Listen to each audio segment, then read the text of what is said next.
آگے جو جگہ خالی پڑی ہے پیچھے سے آگے آ جائیں، تھوڑے سے آ جائیں.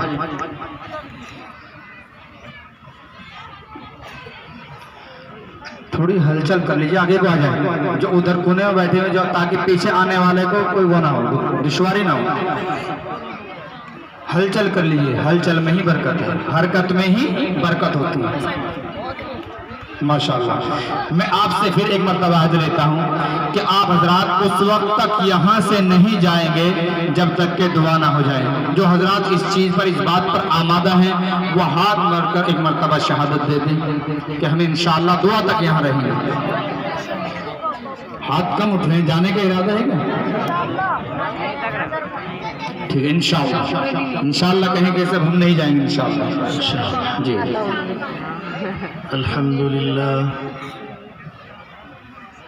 الحمد لله الذي علمنا ما لم نكن نعلم، والصلاة والسلام على رسوله الأكرم وعلى آله وأصحابه المحترم. أما بعد، قال الله سبحانه وتعالى: أعوذ بالله من الشيطان الرجيم، بسم الله الرحمن الرحيم. والعصر إن الإنسان لفي خسر إلا الذين آمنوا وعملوا الصالحات وتواصوا بالحق وتواصوا بالصبر. صدق اللہ العظیم. میرے محترم دوستوں، بزرگوں اور میری مائیں بہنیں، اللہ تبارک و تعالی نے قرآن کریم کی اس چھوٹی سی صورت میں ساری انسانیت کے لیے ایک بڑا پیغام دیا ہے. دنیا کے انسانوں کی زبانیں، دنیا کے لوگوں کی باتیں، ان کی کیفیات کے اعتبار سے، ان کی صلاحیتوں کے اعتبار سے، ان کے اخلاق اور کردار کے اعتبار سے ہم ان کی باتوں کو تولتے ہیں. لیکن اللہ کا کلام ایک ایسا کلام ہے جس کلام کو تولنے کی ضرورت نہیں ہے. اس کے بارے میں اللہ سبحانہ و تعالی نے خود اپنے کلام مقدس میں یہ بات ارشاد فرما دی ہے: ذالک الکتاب لا ریب فیہ، کہ یہ ایسی کتاب ہے، ایسا کلام ہے، اس میں شک کرنے کی کوئی گنجائش نہیں ہے. اس کلام میں سے ایک چھوٹی سی صورت میں نے آپ کو سنائی ہے. جو مسلمان اپنے اسلام کا دعویٰ کرتے ہیں، ایمان کا دعویٰ کرتے ہیں، یقیناً ان مسلمانوں کے سینے میں یہ ایک چھوٹی سی صورت ضرور محفوظ ہوگی. میرا گمان یہ ہے. مفسرین فرماتے ہیں اللہ تعالیٰ اگر پورا قرآن نہ بھی نازل فرماتے، صرف یہ ایک چھوٹی سی صورت اللہ تعالیٰ نازل فرما دیتے تو ساری انسانیت کی ہدایت کے لیے یہی کافی تھی. اس صورت میں اللہ نے کیا فرمایا ہے؟ غور کرنے کی بات ہے دوستو. اللہ نے اپنی بات کو بیان کرنے سے پہلے قسم اٹھائی ہے، جبکہ دنیا کا دستور اور ماحول، قانون یہ ہے کہ دنیا میں جب کوئی انسان بات کرتا ہے تو اپنی بات کو مضبوطی کے ساتھ یقینی طور پر لوگوں کے دل میں جمانے کے لیے قسم کھا کر بیان کرتا ہے. اللہ کو اپنی بات پر قسم کھانے کی ضرورت نہیں. اللہ کا کلام تو بغیر کسی قسم کے سچا ہے. اس کے باوجود اللہ نے زمانے کی قسم اٹھا کر ہمیں ایک پیغام دیا ہے۔ اللہ تعالیٰ فرماتے ہیں وَالْعَصْرِ إِنَّ الْإِنسَانَ لَفِي خُسْرٍ۔ اللہ فرماتے ہیں قسم ہے زمانے کی، ساری انسانیت نقصان میں ہے، سارے انسان ہیں، اس سے مراد وہ حضرت نبی اکرم صلی اللہ علیہ وسلم کے اس فرمان پر جب اللہ نے آیت نازل فرمائے، اس کہنے کے بعد سے قیامت تک جتنے بھی انسان روئے زمین پر آئیں گے یا ہیں یا اس سے پہلے تھے، یہ سارے کے سارے انسان نقصان میں ہیں۔ اب جب یہ پیغام ملا تو ایک عقل مند انسان کے لیے یہ بات لازم اور ضروری ہے کہ اس کے ذہن میں یہ بات آئے جب ہم نقصان میں ہیں تو نقصان سے بچنے کا طریقہ کیا ہے، وہ کون سی بات، وہ کون سا ایسا عمل جس سے ہم بچ سکتے ہیں۔ تو اللہ نے پھر آگے وہ اعمال بتائے جن اعمال کی وجہ سے انسان نقصان سے بچ سکتا ہے۔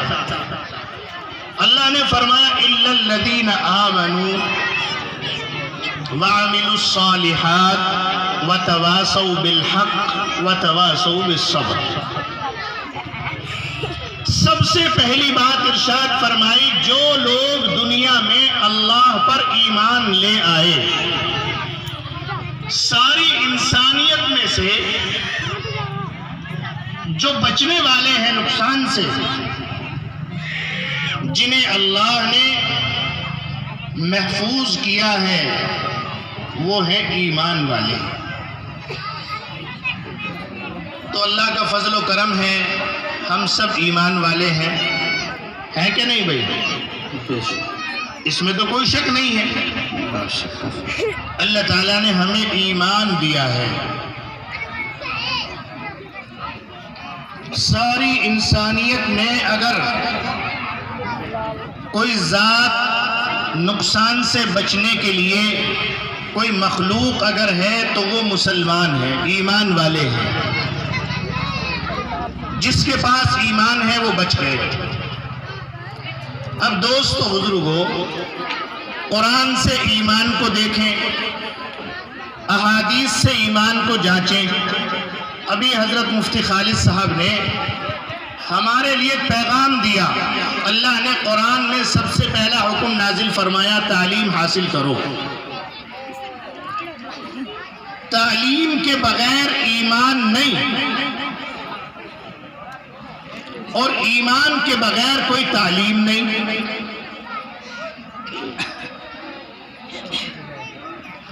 قرآن پڑھنا یہ ایمان سکھاتا ہے، چونکہ ایمان کی تعلیم قرآن میں ہے۔ اب جب قرآن کو پڑھا نہیں جائے گا تو پھر ایمان کا پتہ کیسے چلے گا؟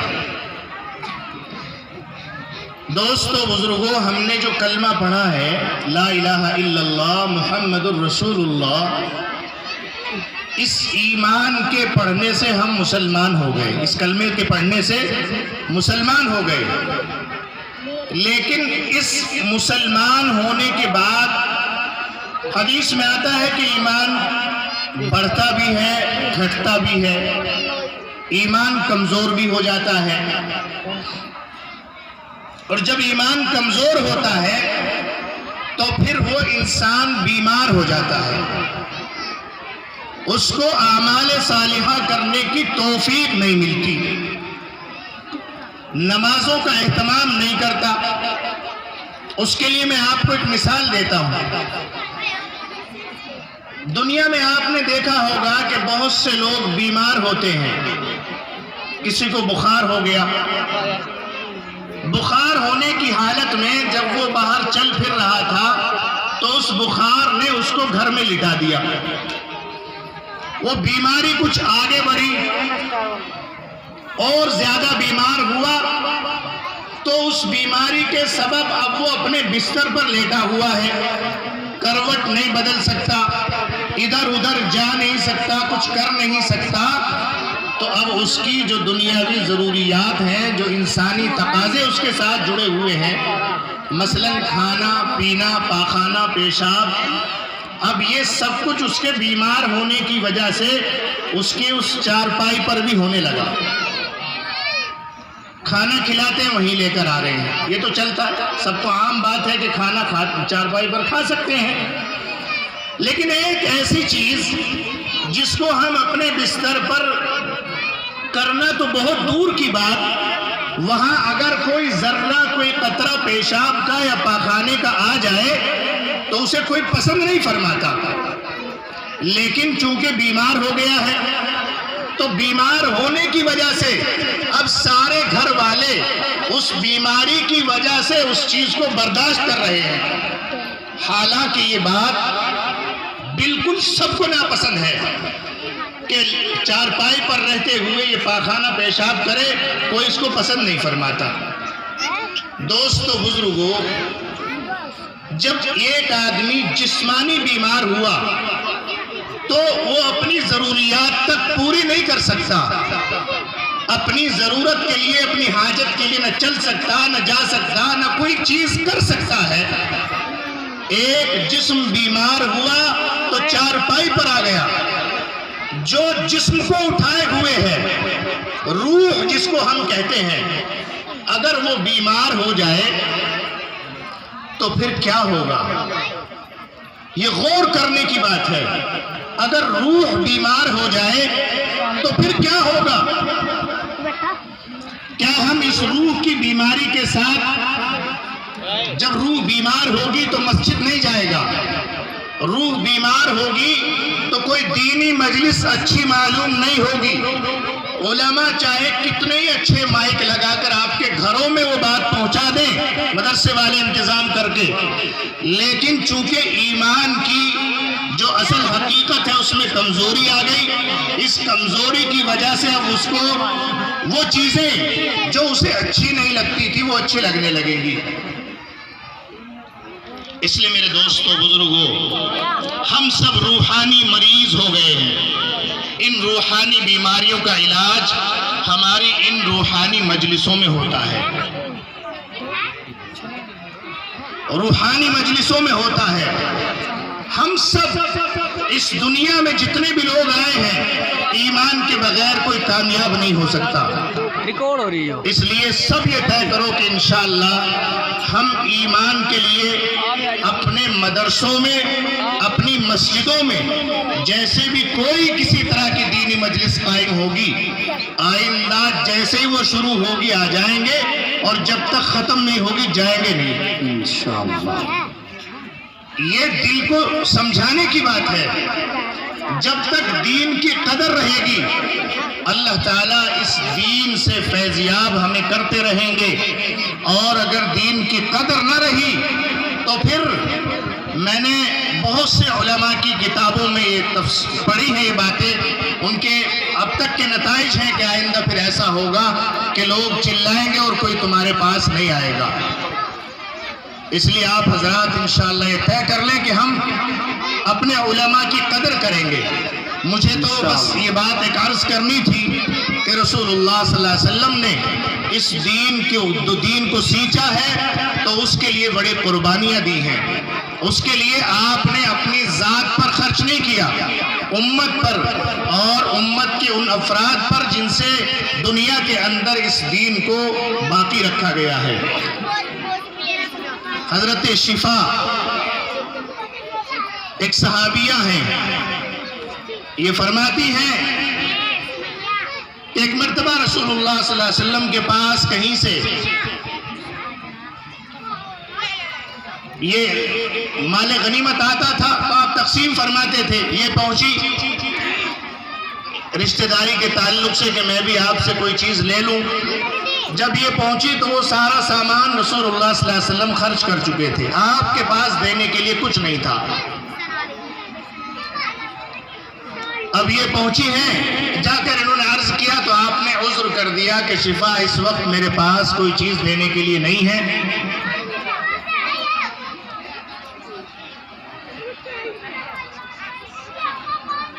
انہوں نے کہا یا رسول اللہ میں جب بھی آتی ہوں آپ میرے لیے عذر ہی کر دیتے ہیں، مجھے کچھ دیتے ہی نہیں ہیں، کیا میرا کوئی حق نہیں ہے؟ یہ فرماتے ہیں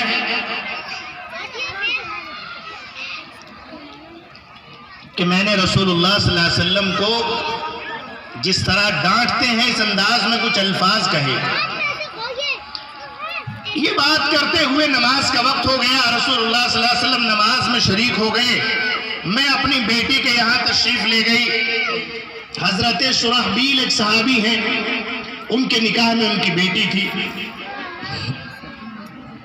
فرماتی ہیں میں نے جیسے ہی دیکھا شرحبیل گھر پر موجود ہیں، اور آپ غور کر سکتے ہیں کہ رسول اللہ صلی اللہ علیہ وسلم کے زمانے میں کوئی صحابی نماز میں شریک نہ ہو، ایسا تو ہو ہی نہیں سکتا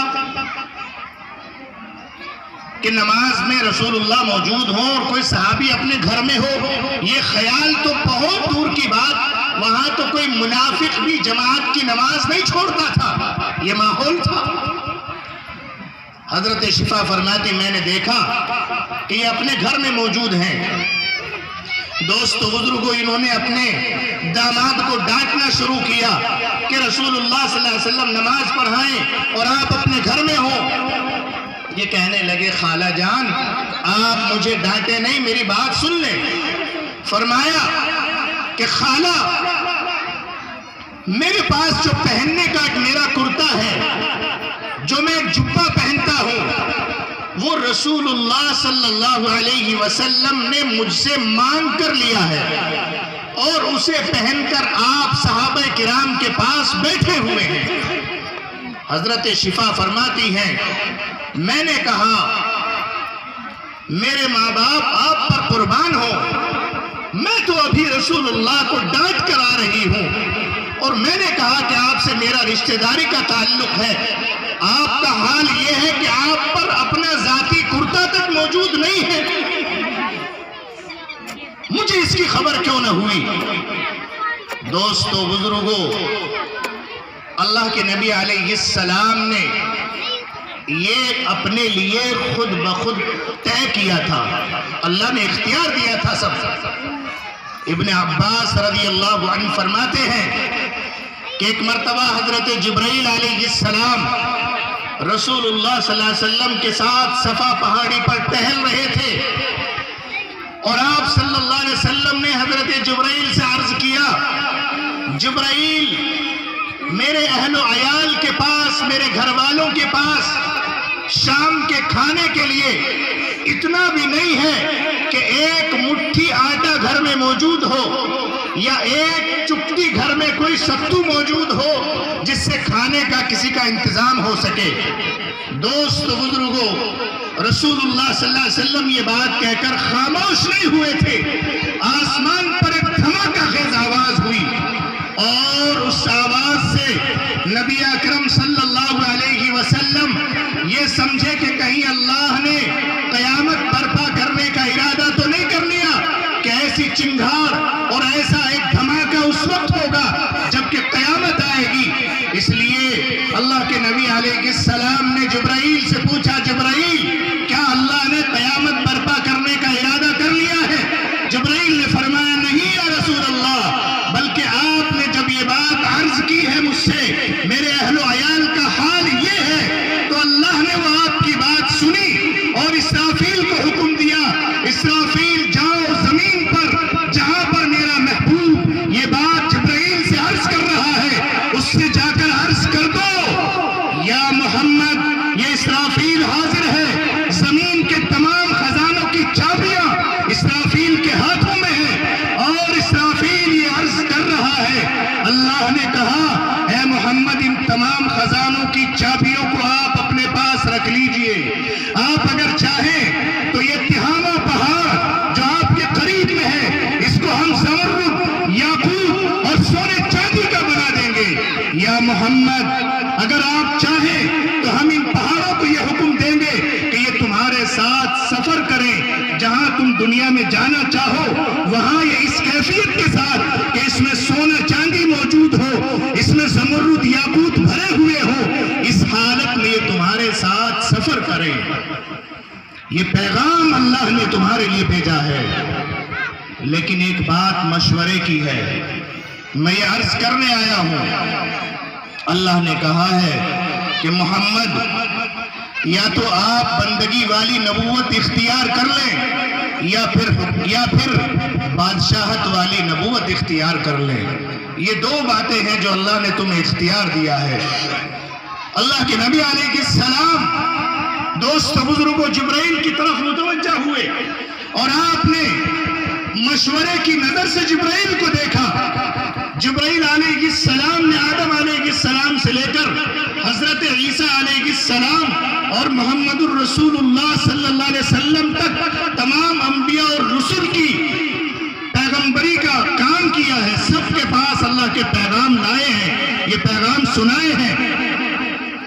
آپ نے دیکھا یقیناً جبرائیل کو بہت پرانا اس کام سے تعلق ہے، صحیح مشورہ دیں گے۔ آپ نے پوچھا جبرائیل آپ کی کیا رائے ہے؟ جبرائیل نے فرمایا محمد تواضع اختیار کیجیے۔ بذات خود آپ نے اللہ سے کہا ہے میں اللہ میں بندگی والی نبوت کو اختیار کرنا چاہتا ہوں۔ تو دوستو بزرگو، ایک نبی کے جبرائیل سے شکوہ کرنے پر اللہ تعالیٰ دنیا کے نظام کے سارے خزانے نبی کے پیروں میں لا کر ڈال دیتا ہے۔ ایک مسلمان اللہ پر یقین کرتے ہوئے اگر وہ شکایت کرے، اگر وہ اپنی معروضات دنیا والوں کے سامنے رکھے، اگر وہ کوئی بات دنیا والوں سے مانگے تو یہ اللہ کو پسند نہیں ہے، پسند نہیں ہے اللہ کو یہ بات۔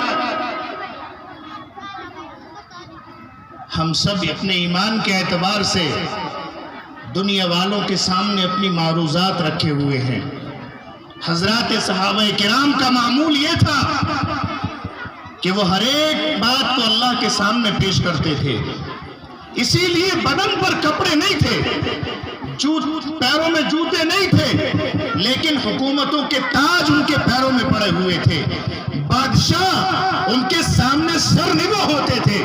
آج میرے عزیزوں، حبیب جلسہ جب شروع ہوا، ہمارے حضرت مولانا ذوالفقار صاحب نے یہ بات بتائی، ہم چاہتے یہ ہیں کہ یہ چیزیں ہمارے پاس ہوں، ہمارے دوسرے علماء نے ساری یہ باتیں آپ کو بتائی، لیکن اصل حقیقت یہ ہے کہ جس چیز کی بنیاد پر دنیا میں انقلاب برپا ہوگا، وہ چیز اگر حقیقت میں ہمارے دلوں کے اندر پیدا ہو جائے تو پھر تنہائیاں دیکھنا اپنی گناہوں سے معمور نہیں ہوں گی۔ جب ایمان میں کمزوری آتی ہے تو پھر لحاف اور بسترے میں لے کر وہ اپنے موبائل کی اسکرین پر ننگی تصویریں چلایا کرتے ہیں۔ جب ایمان میں کمزوری آتی ہے تو پھر وہ سر عام لوگوں کے سامنے گناہ کرنے پر آمادہ ہو جاتے ہیں۔ تنہائی سے لے کر محفلوں تک پھر گناہ کرنے میں اسے شرم محسوس نہیں ہوتی ہے۔ اس لیے میرے عزیز دوستو بزرگوں، آج نہیں، ہم جب اتنے چھوٹے سے طالب علم ہم پڑھتے تھے، مدرسہ ہمارا چھوٹا سا تھا، بڑا مدرسہ، تو ہمیں خوب اچھی طرح یاد ہے جس وقت یہ جلسہ آج شروع ہوا ہے اس وقت جلسے کی دعا ہو جایا کرتی تھی۔ ظہر کی نماز جلسے کی دعا کر کے پڑھتے تھے۔ اس گاؤں میں آپ حضرات نے دیکھا ہوگا، لیکن آج کیا ہے، صبح سے یہ نظام بنا ہوا ہے، مدرسے والے بھی بیٹھے ہوئے ہیں، ان بچوں کے دستار ہو جائے اور ان بچوں کا نظام بن جائے، اور ہم میں سے کچھ ایسے ہیں جو ظہر نہیں پڑھے ہیں، کچھ ایسے ہیں جو عصر نہیں پڑھیں گے، اور دعا ہوگی تو مغرب بھی ختم۔ تو جلسے کا کیا مقصد ہے؟ جلسے میں پیغام دیا جا رہا، ایمان والو اعمال صالحہ اختیار کرو، اللہ تم سے راضی ہوگا، دنیا میں تمہارے لیے اللہ تعالیٰ وہ نظام قائم کر دیں گے جس کو تم چاہتے ہو۔ تو کیا مقصد ہے جلسوں کا؟ ہم سمجھتے ہیں مدرسے والوں کا چندہ ہو جائے گا، نہیں دوستو بزرگوں، یہ تو ہمارے اکابرین نے جلسے اس لیے قائم کیے تھے کہ ہماری اس مسلم قوم کے لیے سال میں کچھ قیمتی باتیں سننے کا موقع مل جائے گا۔ ویسے تو ہم دنوں رات اپنے کاموں میں مشغول رہتے ہیں، اس لیے میرے عزیزو میری یہ درخواست ہے، جہاں تک یہ آواز جا رہی ہے، وہ حضرات جو اپنے گھروں میں ابھی بھی بیٹھے ہوئے ہیں وہ آ جائیں اور یہاں پر علماء کرام کے جو بیانات ہیں انہیں غور سے سنیں اور اپنی اس مدرسے سے قرآن سے مناسبت حاصل کریں۔ مناسبت دو چیزیں ہیں، ایک نسبت ہے اور ایک مناسبت ہے۔ ایمان سے، قرآن سے، علماء سے جب مناسبت ہوتی ہے تو پھر دنیا کا کوئی کام اس کے آڑے نہیں آتا۔ ہماری مدرسوں سے نسبت ہے، مسجدوں سے نسبت ہے، علماء سے نسبت ہے، حافظ صاحب سے نسبت ہے، قاری صاحب سے نسبت ہے، مولانا صاحب سے نسبت ہے، تو ہم جب ضرورت پڑتی ہے آ جاتے ہیں۔ نسبت کے بغیر کام چل سکتا ہے لیکن مناسبت کے بغیر کام نہیں چلے گا۔ جب تک ایک مسلمان کی ایمان سے، قرآن سے، علماء سے مناسبت نہیں ہوگی اس وقت تک دین پر نہ چل سکتا ہے اور نہ دین سے کوئی فائدہ اٹھا سکتا ہے۔ یہ مناسبت کیا ہے؟ یہ مناسبت ہے جیسے ایک موبائل ہے۔ آج کے دور میں یہ مثال آسان ہے سمجھنی۔ موبائل کے پیچھے ایک کور لگا ہوا ہے تو موبائل سے اس کور کو نسبت ہے۔ بغیر کور کے موبائل چل سکتا ہے لیکن کچھ لوگوں نے لگا رکھا ہے اس وجہ سے گرے گا تو ٹوٹے گا نہیں۔ اس کے لیے یہ لازمی نہیں ہے، اس کے بغیر کام چل سکتا ہے۔ موبائل کے اندر ایک لگتا ہے سم کارڈ اور پھر اس میں ہوتا ہے ریچارج اور بیٹری، اس طرح کی جو چیزیں ہیں یہ موبائل سے مناسبت رکھتی ہیں۔ بغیر سم کے موبائل نہیں، بغیر بیٹری کے موبائل نہیں۔ اگر ہے تو کوئی اسے قبول نہیں کرے گا۔ اب ہم مسلمان ہیں، اسلام سے نسبت تو ہے، مناسبت نہیں ہے کہ بغیر نماز کے مسلمان زندہ رہے، ایسا کبھی نہیں ہوا۔ ہم تو زندہ ہیں، مسلمان بھی ہیں اور زندہ بھی ہیں۔ قرآن کے بغیر مسلمان گھر میں یا قرآن کے کسی کام کے لیے بلایا جائے اور سکون سے بیٹھا رہے اور پھر وہ کہے مجھے قرآن سے مناسبت ہے، ایسا نہیں ہے۔ اس لیے میرے عزیز دوستو بزرگو سمجھنے کی ضرورت ہے، اور یہ علماء آپ کو آپ کی خیر خواہی کے لیے اپنی ذمہ داری سمجھتے ہوئے سمجھانے آتے ہیں، اور کوئی بات نہیں ہے۔ یہ ہمیں خود طے کرنا ہے آگے کرنا کیا ہے۔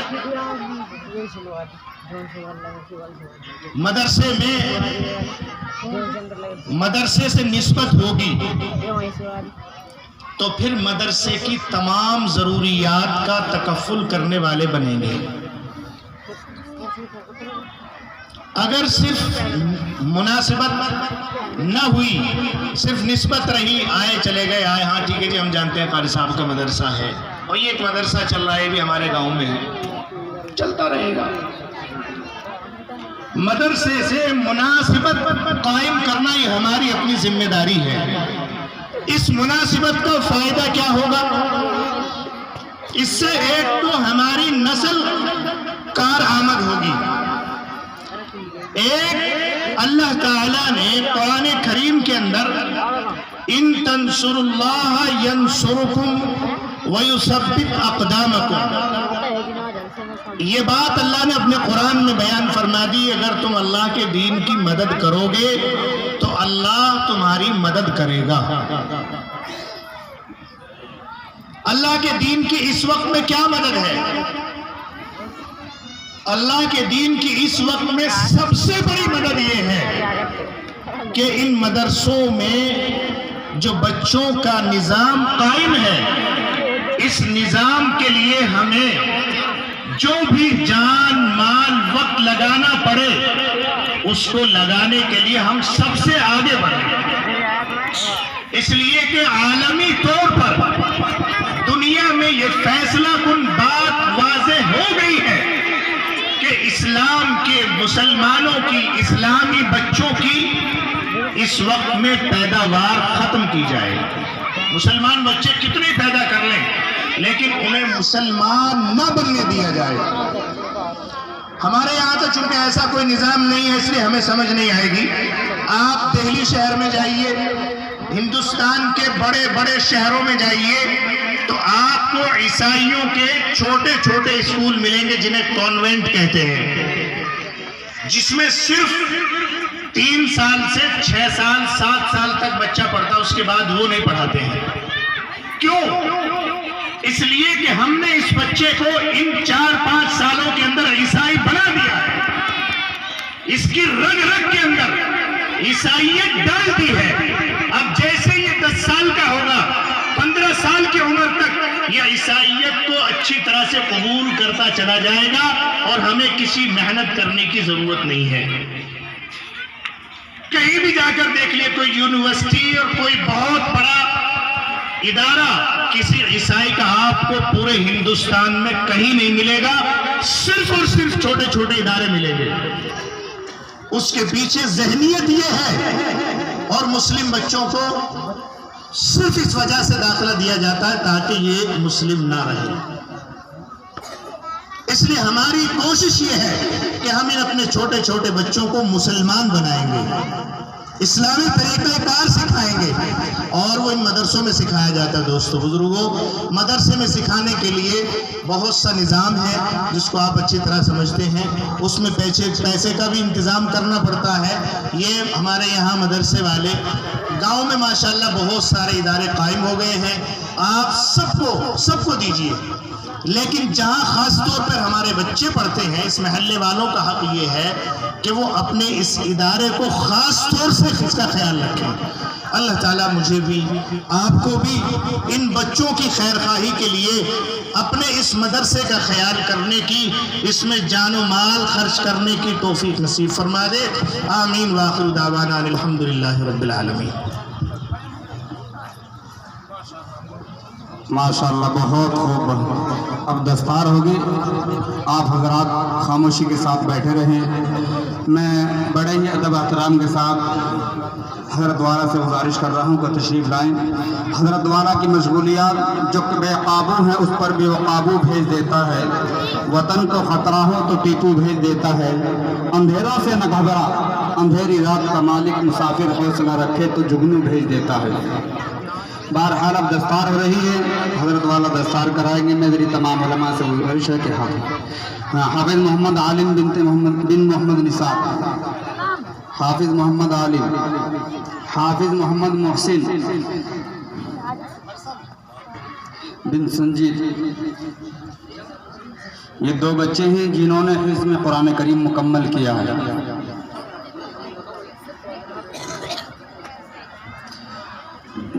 ان کو ان کی سند بھی دی جا رہی ہے اور قرآن کریم بھی دیا جا رہا ہے۔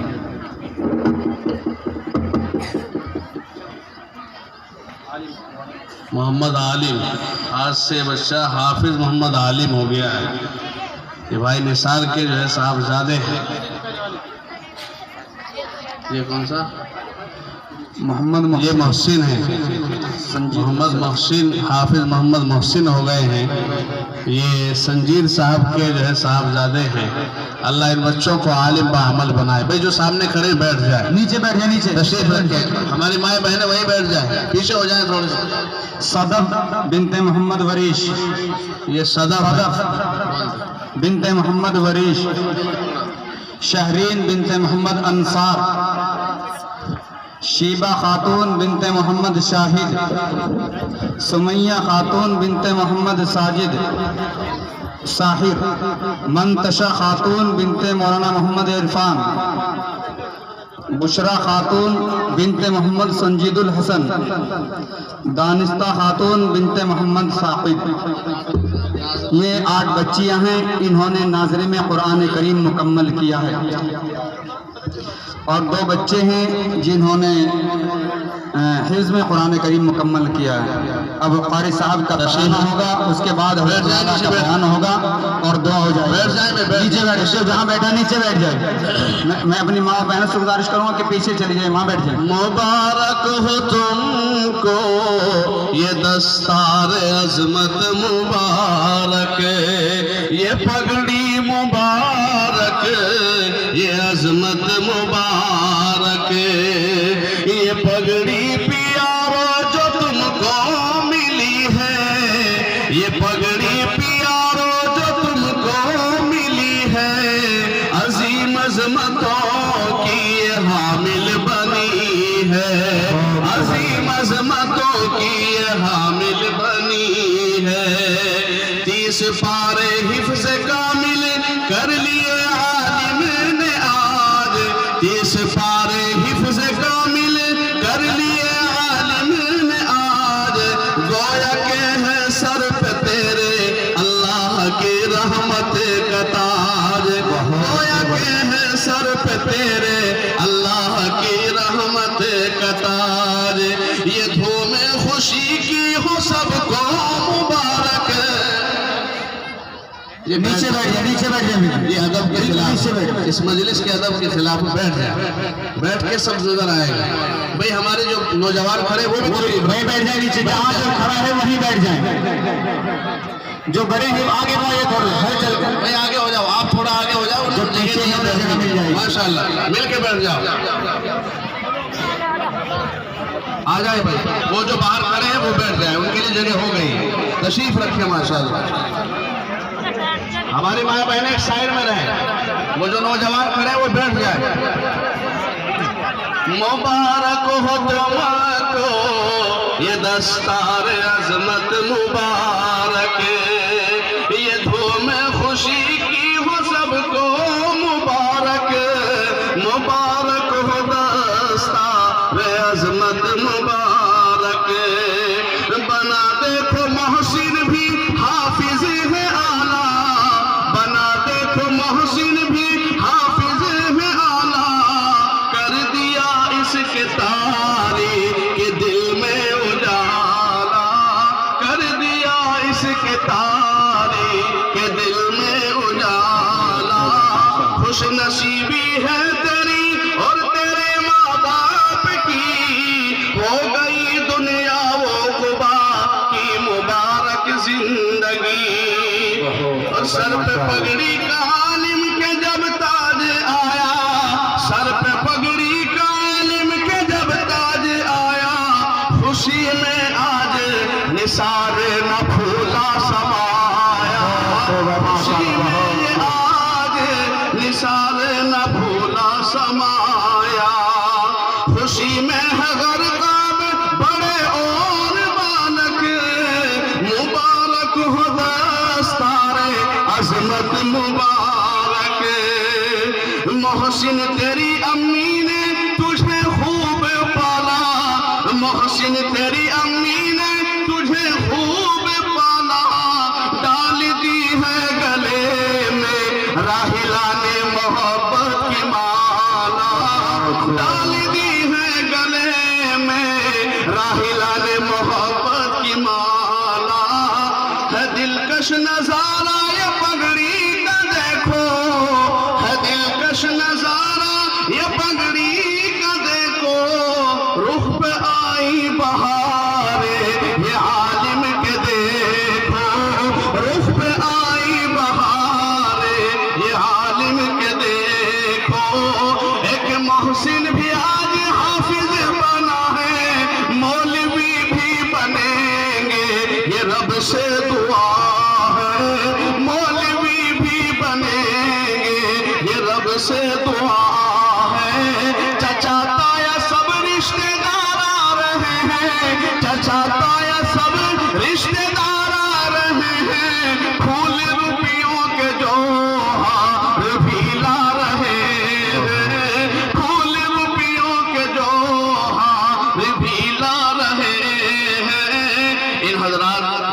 اساتذہ کرام ہیں، انہی کی محنتوں کا ثمرہ ہے کہ یہ بچیاں آج ناظرے سے جو ہے حافظہ مکمل کیا ہے انہوں نے، اور یہ 2 بچے ماشاءاللہ الحمدللہ اس بچے سے جو ہے اس مدرسے سے حافظ قرآن بن کر کے نکلے ہیں۔ اللہ ان بچوں کو عالم بعمل بنائے۔ حضرت مولانا ساجد بھی استاد اعلیٰ، حضرت مولانا ساجد بھی استاد اعلیٰ، کر دیا ان کے تاریخ کے دل میں اجالا، کر دیا ان کے تاریخ کے دل میں اجالا۔ دوسرے استاد ان کے آج ہیں حضرت عمر، دوسرے استاد ان کے آج ہیں حضرت عمر، آج ان بچوں پہ ہے ان کی بھی پوری نظر، آج ان بچوں پہ ہے ان کی بھی پوری نظر۔ قاری احسان صاحب تشریف فرما ہے، ماشاءاللہ اس مدرسے کے نظام کو چلا رہے ہیں۔ حضرت والا یہاں تشریف فرما ہے، حضرت والا پہلے بھی ایک مرتبہ تشریف لائے ہیں، اس مدرسے سے حضرت والا بڑے متاثر ہیں، اور حضرت والا ہی نہیں، میں ہی نہیں، اس گاؤں کے علماء جتنے علماء ہیں یہاں کی تعلیم سے، یہاں کے نظام سے، یہاں کی یونیفارم سے، ہر سسٹم سے تمام کے تمام علماء خوش ہیں۔ اللہ اس مدرسے کو باقی رکھے، اور ہم تمام حضرات کو جو ہے اس مدرسے سے جڑنے اور اس کا تعاون کرنے کی اللہ توفیق مرحمت فرمائے۔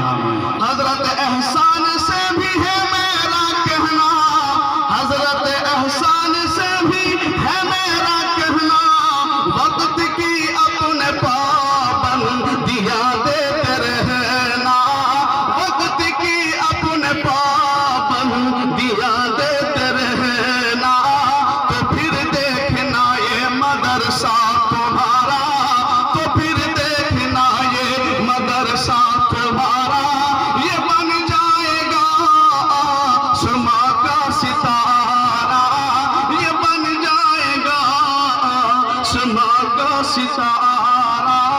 اور شکل پگڑی کی ہے بزرگوں کا سایہ، شکل پگڑی کی ہے بزرگوں کا سایہ، حضرت قاری عبید نے ان کو دلہا بنایا، حضرت عبید الرحمن نے ان کو دلہا بنایا۔ حضرت قاری عابد بھی آج مگن ہے، آئے جلسے میں حضرت کو پوری لگن ہے، آئے جلسے میں حضرت کو پوری لگن ہے۔ اور یہاں ہمارے کابر بزرگ تشریف فرما ہے، اس شعر پر تمام لوگ آمین کہیں۔ اے خدایا ان بزرگوں کا سایہ تیرا کر، کہہ دے آمین آمین، عرش تک پہنچ جائے اور عرش والا اس آمین کو قبول کر لے۔ اے خدایا ان بزرگوں کا سایہ تیرا کر، انہیں پھر دوبارہ جوانی عطا کر، انہیں پھر دوبارہ جوانی عطا کر۔ اور ایک شعر یہ مدرسے کے لیے ہے، اس پر تمام لوگ آمین کہیں۔ اے مدرسے تا قیامت یوں ہی تو سرشار ہو، علم و حکمت کی فضا سے بستی پہ گلزار ہو، علم و حکمت کی فضا سے بستی پہ گلزار ہو، اور ہو بزرگوں کا تشریف لانا مبارک، مبارک ہو دستار عظمت مبارک۔ اب ہمارے سامنے ہم سب کے بڑے سرپرست محترم محبوب العلماء خادم المدارس جناب حضرت الحاج قاری عبید الرحمن صاحب عزیز قاسمی محتمم جامعہ حسینیہ کیلی و صدر جمعیت علماء ضلع میرٹھ و صدر آل انڈیا دینی مدارس بورڈ، حضرت والا ہزاروں مدارس کے سرپرست بھی ہیں،